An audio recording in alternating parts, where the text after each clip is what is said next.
तो बच्चों आज नया चैप्टर शुरू करने जा रहे हैं, थर्ड चैप्टर फिजिकल केमिस्ट्री का, पीरियोडिक क्लासिफिकेशन ऑफ एलिमेंट। देखिए ये चैप्टर आप टेंथ में भी पढ़ चुके हैं, पीरियोडिक क्लासिफिकेशन, बट टेंथ में और प्लस वन में जो है काफ़ी डिफरेंस है। प्लस वन में बहुत बेसिक चीज़ें इसमें बताई गई हैं, आपको काफ़ी जो है आपको इससे इन्फॉर्मेशन मिलेगी कि एलिमेंट्स क्या होते हैं, कैसे पीरियोडिक टेबल में अरेंज किया है और इसको पीरियोडिक क्यों कहते हैं, वो भी यहाँ पर हम क्लियर करेंगे कि why they are called periodic. ठीक है, तो देखिए सबसे पहली चीज़ कि क्लासिफिकेशन की ज़रूरत क्यों पड़ी, एलिमेंट को क्लासीफाई करने की ज़रूरत क्यों हुई। एक्चुअल में 18th सेंचुरी में एलिमेंट डिस्कवर होना स्टार्ट हुए थे और अप टू 1865 लगभग 63 एलिमेंट डिस्कवर हो गए थे। जैसे जैसे नंबर ऑफ एलिमेंट इंक्रीज होते गए, इनकी स्टडीज़ को चैनलाइज करना, इनको स्टडीज़ को करना डिफ़िकल्ट होता गया, तो जो साइंटिस्ट थे उन्होंने शुरू किया कि कुछ ऐसा बनाया जाए कि जिससे इनकी स्टडी आसान हो जाए। जैसे क्या होता है, देखिए कि हम अगर मान लीजिए कि ग्रुपिंग कर दें चीज़ों को, मतलब ग्रुप वाइज या जिस तरह से भी आप बनाना चाहें, तो उससे क्या होता है कि भाई एक तरह के लोग हैं जिनमें ये चीज़ पाई जाती है, दूसरे तरह के लोग हैं, तो उसमें स्टडी इजी हो जाती है। ठीक है, हर चीज़ को हम प्रॉपर एक, आजकल तो देखिए आप अलग अलग तरह के चार्ट, ग्राफ, इन सब चीज़ों से स्टडी करते हैं, तो वैसे ही उस टाइम पर ज़रूरत पड़ी कि भाई इन एलिमेंट्स को कुछ ऐसा किया जाए कि इनकी स्टडीज़ जो है वो इजी हो जाए। और इसमें सबसे पहला काम किया डोबनियर ने। डोबनियर साइंटिस्ट जो थे, इन्होंने अपने ट्राइड्स दिए थे। ट्राइड्स का मतलब होता है तीन तीन एलिमेंट्स के ग्रुप बनाए थे। डोबनियर ट्राइड्स जो थे, इन्होंने क्या किया, तीन तीन एलिमेंट का ग्रुप बनाया on the basis of atomic wait. On the basis of atomic wait Dobner ने कहा कि जैसे हमारे पास मान लिए तीन एलिमेंट हैं, ये है ए, बी एंड सी। ठीक है, इन तीन एलिमेंट में जो मिडिल वाला एलिमेंट है, इसका एटॉमिक वेट, एटॉमिक जैसे यहाँ पर ए बी सी हम ले रहे हैं, तो atomic weight of B is equals to क्या आएगा, atomic weight of A plus atomic weight of C divided by 2, यानी कि जो फर्स्ट एंड लास्ट एलिमेंट है इनके एटॉमिक वेट के एवरेज के बराबर होगा atomic weight of the middle element. इसे कहते हैं डोबनियर ट्रेड्स कहते हैं। ठीक है, अब ऐसा नहीं है कि सिर्फ इनका एटॉमिक वेट इस तरह का रिलेशन शो कर रहा है, इसीलिए इनके ग्रुप बनाए थे। जो इस तरह के ग्रुप बने थे एलिमेंट्स के, इनकी प्रॉपर्टीज़ भी सिमिलर थी। ठीक है, इनकी प्रॉपर्टी जैसे मतलब ए बी सी, इन तीनों की जो प्रॉपर्टीज़ हैं वो ऑलमोस्ट सेम थी या एक जैसी प्रॉपर्टीज़ ये फिजिकल और केमिकल शो कर रहे थे। अब ऐसे ग्रुप थे कौन कौन से, तो ऐसे ग्रुप में पहला ग्रुप था जिसमें लिथियम, सोडियम एंड पोटेशियम है। देखिए लिथियम का एटॉमिक मास होता है 7, सोडियम का एटॉमिक मास 23 एंड पोटेशियम का एटॉमिक मास 39। तो अब इसमें जो मिडिल एलिमेंट है सोडियम, इसका एटॉमिक मास, जो आपका फर्स्ट एलिमेंट लिथियम है एंड लास्ट एलिमेंट पोटेशियम, इनके मास के एवरेज के बराबर है। कैसे भाई, लिथियम का 7 एटॉमिक मास, पोटेशियम का 39, दोनों को ऐड किया, डिवाइड बाय 2 किया, ये आ गया 46/2 23, और सोडियम कितना था 23। ठीक है, तो ये ट्राइड्स थे। अब यहाँ पर 23 सेम भी हो सकता है, कई बार कुछ पॉइंट्स आगे पीछे भी हो सकते हैं, एग्जैक्ट आएगा ऐसा ज़रूरी नहीं है। ठीक है, तो इस तरह से डोबनियर ने ट्रेड्स दिए थे। तो पहला ग्रुप आपको बताया लिथियम, सोडियम, पोटेशियम का। दूसरा जो ग्रुप था इसका डोबनियर का, वो था कैल्शियम, स्ट्रोंशियम एंड बेरियम। देखिए कैल्शियम, स्ट्रोंशियम एंड बेरियम, इसमें कैल्शियम जो है इसका एटॉमिक मास होता है 40, स्ट्रोंशियम का एटॉमिक मास 88 एंड बेरियम का 137। अब अगर आप कैल्शियम और बेरियम 40 + 137 इनको डिवाइड बाय 2, मतलब इनका मीन निकालें, तो ये आता है 88.5। ये अप्रॉक्स इक्वल किसके है, स्ट्रोंशियम के, जिसका 88 दिया। ठीक है, तो इस तरह से मतलब मैंने जैसे कहा कि एग्जैक्टली सेम होगा ऐसा ज़रूरी नहीं है, उसके आसपास भी हो सकता है। तीसरा जो ग्रुप था इनका, वो था क्लोरीन, ब्रोमीन, आयोडीन। क्लोरीन का मास 35.5, ब्रोमीन का मास 80 एंड आयोडीन का 127। अब देखिए क्लोरीन और आयोडीन का अगर मीन निकाला जाए तो 35.5 plus 127 divide by 2 and it's come out to be 81.25 close to bromine. Bromine का मास कितना है 80। तो ये ट्रायड्स थे जो डोबनियर ने दिए थे। डोबनियर ने उस टाइम पर ये कंसेप्ट ला दिया था कि हम एलिमेंट्स को atomic weight, increasing atomic wait के हिसाब से अरेंज करते हैं तीन तीन के ग्रुप में। तो जो मिडिल वाला एलिमेंट है उसका atomic mass first and last के एटॉमिक मास के एवरेज के बराबर होगा। ठीक है, इतना कुछ करने के बावजूद भी जो डोबनियर थे इनके ट्रायड्स जो हैं वो फेल हुए या बहुत ज़्यादा दिनों तक एप्लीकेबल नहीं रहे। अब उसके क्या रीज़न थे, क्यों फेल हुआ अगर देखा जाए तो उसका रीज़न ये था कि जो ऑल नोन एलिमेंट उस टाइम पर थे वो इस ट्रायड में फिट नहीं बैठे। मतलब all known element could not be fixed in triads, मतलब सभी एलिमेंट को आप इस तरह से तीन तीन ग्रुप में डिवाइड नहीं कर सकते हैं जो उस समय और नोन थे। ठीक है, तो एक तो ये फेलियर था कि भाई सभी एलिमेंट को क्लासीफाई इस तरह से नहीं किया जा सका।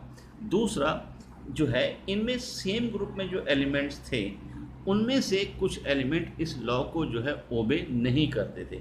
जैसे फॉर एग्जांपल हमारे पास अभी हमने बात की क्लोरीन, ब्रोमीन, आयोडीन की। इसी ग्रुप का एक एलिमेंट है फ्लोरीन। तो अगर मैं ग्रुप ले लूँ फ्लोरीन, क्लोरीन, ब्रोमीन का, तो क्लोरीन का जो एटॉमिक मास है वो फ्लोरीन ब्रोमीन के एटॉमिक मास के एवरेज के बराबर नहीं आ रहा। देखिए कैसे, फ्लोरीन का एटॉमिक मास है 19, क्लोरीन का 35.5 और ब्रोमीन का 80। अगर इसका एवरेज हम निकालते हैं तो 19 प्लस 80 बाई 2 ये आ रहा है 49.5, जबकि क्लोरीन का कितना होता है 35.5। और यही चीज़ अगर आप क्लोरीन, ब्रोमीन, आयोडीन में लगाएं तो वहाँ ये फिट बैठता है। तो सेम ग्रुप के एलिमेंट्स में कई बार ये लॉ मतलब ये लॉ ओबे नहीं हुआ। तो ये मेन रीज़न थे जिसकी वजह से डोबनियर का ट्रेड्स जो है या डोबनियर ट्रायड्स जो थे वो फेल हो गए। लेकिन ये चीज़ें स्टार्ट कर दी। उसके बाद नेक्स्ट जो क्लासिफिकेशन की वो की न्यूलैंड ने। हम न्यूलैंड के लॉ को कहते हैं न्यूलैंड लॉ ऑफ ऑक्टेव। देखिए ऑक्टेव इसलिए कहा जाता है जैसे अगर म्यूज़िक की हम बात करें तो म्यूज़िक में 7 सुर होते हैं सरगम, जैसे सारे गामा पा कहते हैं। उसके अकॉर्डिंगली न्यूलैंड ने ये चीज़ बताई थी। क्योंकि न्यूलैंड जो थे म्यूजिशियन भी थे और साथ में केमिस्ट्री भी जो है इसके जानने वाले थे। तो उन्होंने जो है ये कहा कि अगर हम एलिमेंट को with increasing atomic mass arrange करते हैं तो हर 8th एलिमेंट फर्स्ट जैसी प्रॉपर्टी शो करेगा on the basis of increasing atomic weight. Newland ने अपना ये लॉ दिया था। अब देखिए इसमें जैसे फॉर एग्जांपल पहला एलिमेंट लिथियम है। Lithium, beryllium, boron, carbon, nitrogen, oxygen, fluorine. अच्छा, न्यूलैंड लॉ जब आया था उस टाइम तक हेलोजन्स की डिस्कवरी नहीं हुई थी। हेलोजन इसलिए यहाँ देखिए हेलोजन नहीं है। लिथियम से हमने स्टार्ट किया। लिथियम, अच्छा कई बार बुक्स में यहाँ पर सोडियम दिया होता है बट एनसीईआरटी में लिथियम है, इसलिए हम लिथियम को लेकर चलेंगे क्योंकि एनसीईआरटी ज़्यादा वो मानी जाती है रिलायबल। तो lithium, beryllium, boron, carbon, nitrogen, oxygen, fluorine, sodium, magnesium, aluminium, silicon, phosphorus, sulphur, chlorine and फिर इसके नीचे आएगा पोटेशियम एंड कैल्शियम। ठीक, अब देखिए यहाँ पर अगर मान लिया पहला एलिमेंट लिथियम लेते हैं। देखिए 1 2 3 4 5 6 7 8 मीन्स 8th एलिमेंट ने अपनी प्रॉपर्टीज़ रिपीट करनी कि लिथियम और सोडियम जो है इनकी प्रॉपर्टीज सिमिलर होंगे। या आपने बेरिलियम से स्टार्ट किया 1 2 3 4 5 6 7 8 beryllium, magnesium same property show करेगा। तो इन्होंने कहा था कि अगर हम एलिमेंट को उनके इंक्रीजिंग एटॉमिक वेट के हिसाब से अरेंज करेंगे तो जो 8th एलिमेंट है उसकी प्रॉपर्टीज़ जो हैं वो उसका जो कंसेक्यूटिव एलिमेंट जहाँ से स्टार्ट किया था उसके जैसी होगी। इसे कहते हैं न्यूलैंड लॉ ऑफ ऑक्टेव। अब न्यूलैंड लॉ ऑफ ऑक्टेव जो है बच्चों, ये हमारे पास आगे देखिए मैंने कहा था कैल्शियम, पोटेशियम और कैल्शियम आएंगे।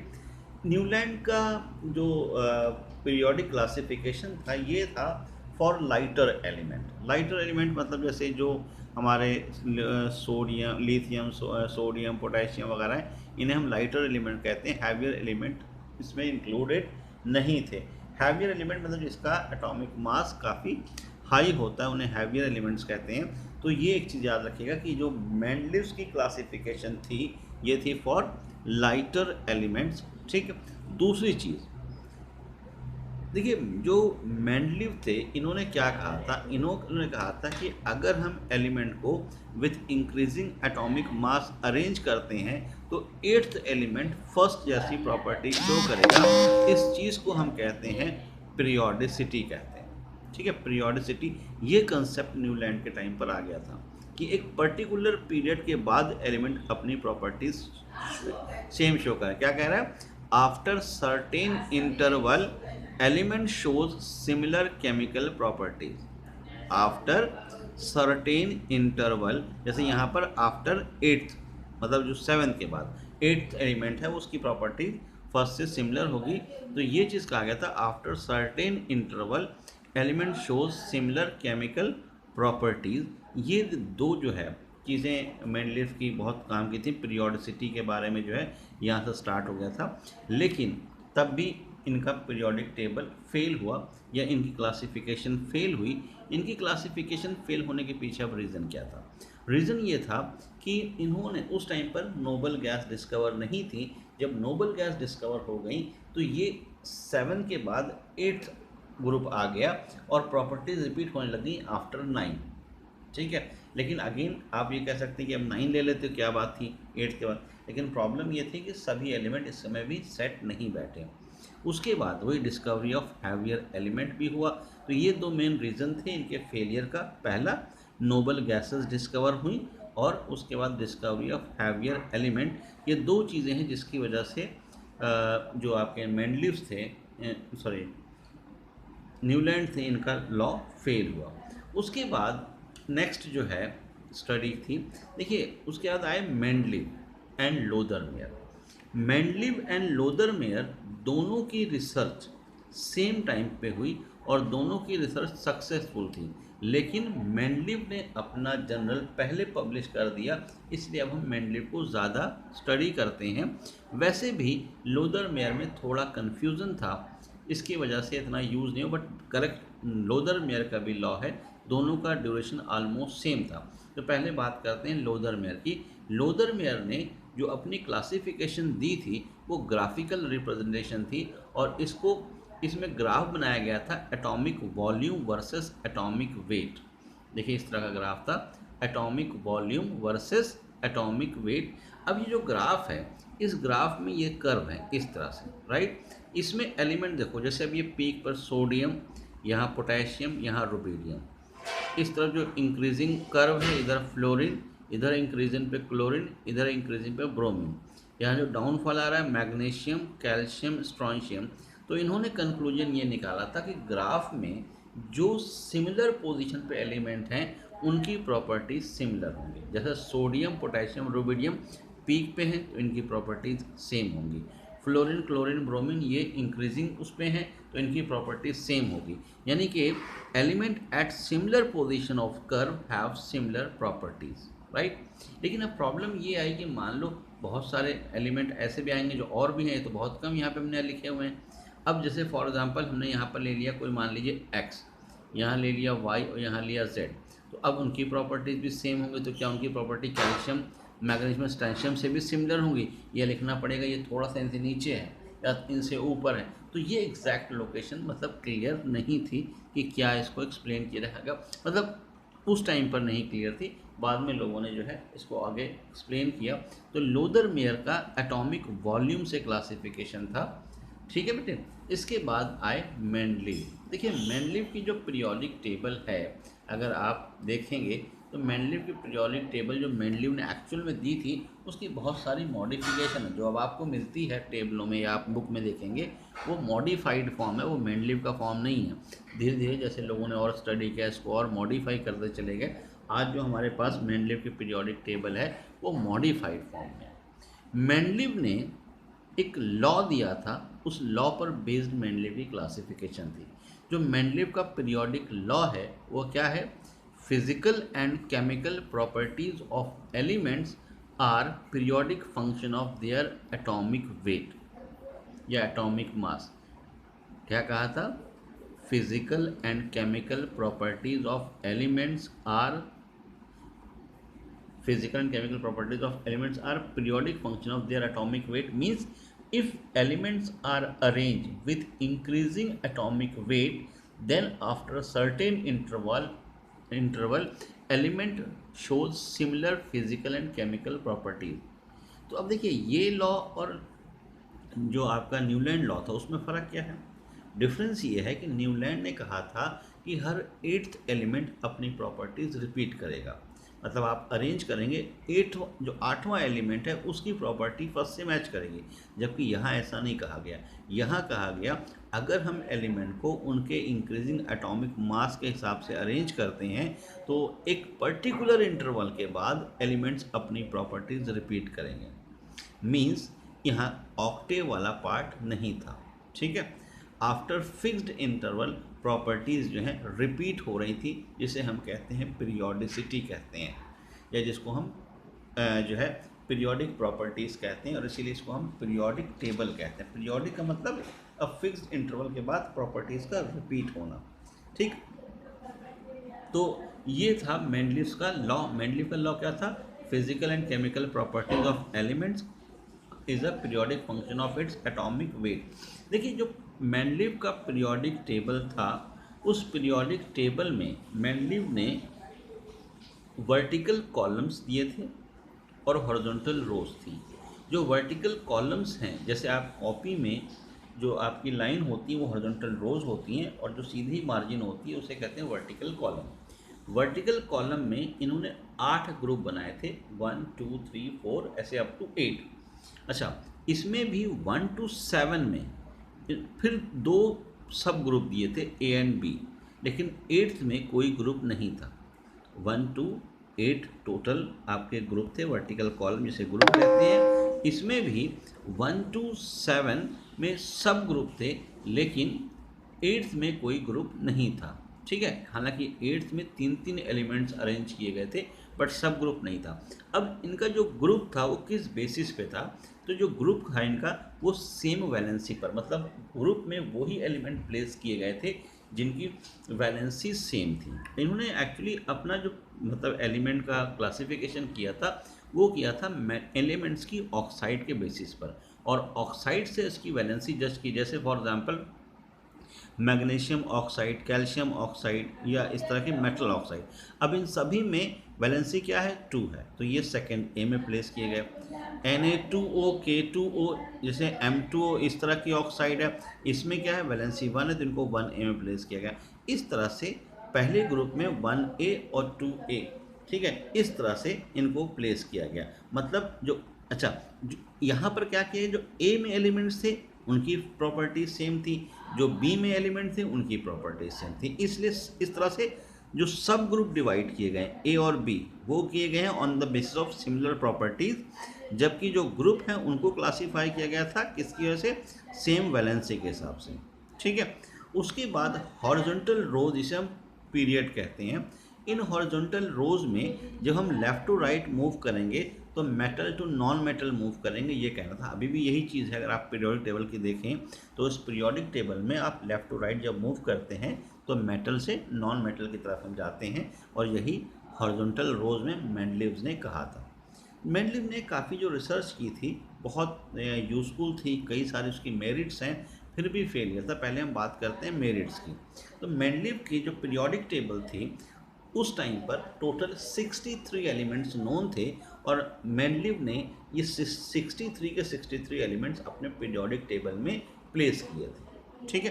पहली चीज़ ये मेरिट में, all 63 elements were classified. Second, periodic properties on the basis of atomic weight लिया था, मतलब एटॉमिक वेट के हिसाब से कहा था अगर हम एलिमेंट्स को अरेंज करते हैं तो एक पर्टिकुलर इंटरवल के बाद एलिमेंट्स अपनी प्रॉपर्टीज़ क्या करते हैं, रिपीट करेंगे। अच्छा, इन्होंने क्या कहा था कि अपने पीरियोडिक टेबल में कुछ स्पेस वैकेंट छोड़ दी थी, जिसे हम गैप छोड़ दिए थे। जैसे फॉर एग्जांपल एल्युमिनियम के बाद एक गैप था, क्योंकि एल्युमिनियम और उसके नीचे जो एलिमेंट था उन दोनों के एटॉमिक मास में काफ़ी डिफरेंस आ रहा था। तो इन्होंने कहा कि इनके बीच में कोई एक एलिमेंट होगा जिसका एटॉमिक मास मतलब इसके बाद आएगा, मतलब इतना डिफरेंस नहीं होना चाहिए। और उस गैप में इन्होंने जो एलिमेंट उस समय तो डिस्कवर नहीं था, उन्होंने कहा था बाद में जब साइंटिस्ट आएंगे तो डिस्कवर करेंगे। उस एलिमेंट का नाम दिया गया था जो एल्युमिनियम के नीचे था, उसका नाम था एक्का एल्युमिनियम। और बाद में ये एलिमेंट डिस्कवर हुआ और इसका नाम रखा गया गैलियम, जो अब आप गैलियम पढ़ते हैं। ठीक है बेटे। अच्छा, एक्का एल्युमिनियम जो है ये एक्का संस्कृत का नाम है। एक्चुअली मेंडलीव के एक बैचमेट थे या आप कह सकते हैं फ्रेंड थे जो संस्कृत के बड़े स्कॉलर्स थे, तो उनका जो है इस पर इन्फ्लुएंस था, तो उसके अकॉर्डिंगली नेम दिया गया एक्का एल्युमिनियम। अच्छा, ऐसे ही सिलिकॉन और उसके नीचे जो एलिमेंट है उनके मास में बहुत डिफरेंस था, तो बीच में एक एलिमेंट का गैप छोड़ा गया जिसे कहा गया एक्का सिलिकॉन। बाद में ये एलिमेंट डिस्कवर हुआ और इसका नाम रखा गया जर्मेनियम। ठीक है, तो एक्का एल्युमिनियम बाद में बना गैलियम, एक्का सिलिकॉन बाद में बना जर्मेनियम। ये भी एक सक्सेसफुल होता। अच्छा, जो प्रॉपर्टीज़ मतलब इन अनडिस्कवर्ड एलिमेंट के लिए जो एक्का एल्युमिनियम एक्का सिलिकॉन है उस समय मेंडलीव ने दी थी, बाद में वही प्रॉपर्टीज एग्जैक्टली मैच की इन एलिमेंट्स की। इतना कुछ मेंडलीव ने किया था अपने जो क्लासिफिकेशन थी उसके लिए। लेकिन फिर भी मेंडलीव का पीरियोडिक टेबल फेल हुआ, और उसके फेल होने के जो रीजंस हैं वो क्या क्या हैं, डेमेरिट्स क्या क्या हैं। तो इन्होंने क्या किया था, मेंडलीव ने ग्रुपिंग जो की थी उसमें कुछ डिसिमिलर एलिमेंट साथ साथ आ गए थे, जैसे सोडियम, पोटेशियम, रुबिडियम और कैल्शियम, मैग्नीशियम, ये एक साथ प्लेस किए गए। जबकि सोडियम, पोटेशियम, रुबिडियम्स की प्रॉपर्टीज़ अलग हैं और कैल्शियम, मैग्नीशियम की प्रॉपर्टीज़ अलग होती हैं, लेकिन इनको एक साथ मतलब कुछ डिसिमिलर एलिमेंट्स को एक साथ प्लेस किया गया था और कुछ सिमिलर एलिमेंट्स को अलग अलग प्लेस किया गया था। ठीक है। अच्छा, उसके बाद सेपरेशन ऑफ सिमिलर एलिमेंट जो मैंने अभी कहा, जैसे प्लैटिनम और गोल्ड को अलग अलग प्लेस किया गया जबकि दोनों एक जैसी प्रॉपर्टी शो करते हैं। प्लैटिनम भी नोबल मेटल है, गोल्ड भी नोबल मेटल है, इनको अलग अलग प्लेस किया गया था। ठीक है, तो ये मतलब जो सिमिलर एलिमेंट्स हैं उनको सेपरेट किया था और जो सेपरेट वाले थे उनको सेम एक साथ रखा था। उसके बाद आइसोटोप्स का जो है ये मेंडलीव के पीरियोडिक टेबल में जगह नहीं थी। देखिए, आइसोटोप्स का मतलब क्या होता है? आइसोटोप्स का मतलब होता है atoms of same element having same atomic number but different mass number. जैसे हाइड्रोजन है, हाइड्रोजन में इसका मास 1 है, 2 है, 3 है, ये हाइड्रोजन, इसे ड्यूटेरियम, इसे ट्रीटियम कहते हैं। अब ये तीनों हाइड्रोजन हैं, तीनों का एटॉमिक मास अलग अलग है, मतलब इन तीनों के लिए अलग अलग पोजीशन है पीरियोडिक टेबल में। ये एक ड्रॉबैक था। जैसे बहुत सारे आइसोटोप्स बाद में डिस्कवर हुए। उसके बाद जैसे हमारे पास कोबाल्ट एंड निकल है, कोबाल्ट का एटॉमिक वेट जो है वो निकल से ज़्यादा होता है, बट कोबाल्ट को पहले प्लेस किया था, निकल को बाद में प्लेस किया था। ठीक है, ये चीज़ मतलब इस तरह की और भी एलिमेंट्स थे जहाँ पर जिसका हाई था मास उसे पहले प्लेस कर दिया, जिसका एटॉमिक मास कम था उसको बाद में प्लेस किया गया। और पोजीशन ऑफ हाइड्रोजन, ये भी एक ड्रॉबैक है। खैर, ये ड्रॉबैक आज तक है, न्यू पीरियोडिक टेबल में भी इसका प्रॉब्लम है। Position of periodic table sorry hydrogen जो है, क्योंकि हाइड्रोजन को मेटल मानते हैं, बहुत से नॉन मेटल कहते हैं, जबकि एक्चुअली नॉन मेटल आप याद रखिए, आप कंफ्यूज ना होइएगा। हाइड्रोजन फिलहाल नॉन मेटल है। हाइड्रोजन इलेक्ट्रॉन लूज भी करता है, गेन भी करता है, बहुत सारी प्रॉपर्टीज़ की हैं जो सिमिलर टू हेलोजन है, और बहुत सारी प्रॉपर्टीज़ हैं जो अल्कली मेटल से मैच करती हैं। हम बात करेंगे, पूरा आपका चैप्टर ही हाइड्रोजन पर आएगा। तो ये सारे ड्रॉबैक्स थे जिसकी वजह से मेंडलीव का पीरियोडिक टेबल जो है वो फेल हो गया। और इसके बाद हम मूव करेंगे टुवर्ड मॉडर्न पीरियोडिक टेबल, जो आपने डिटेल में स्टडी करना है।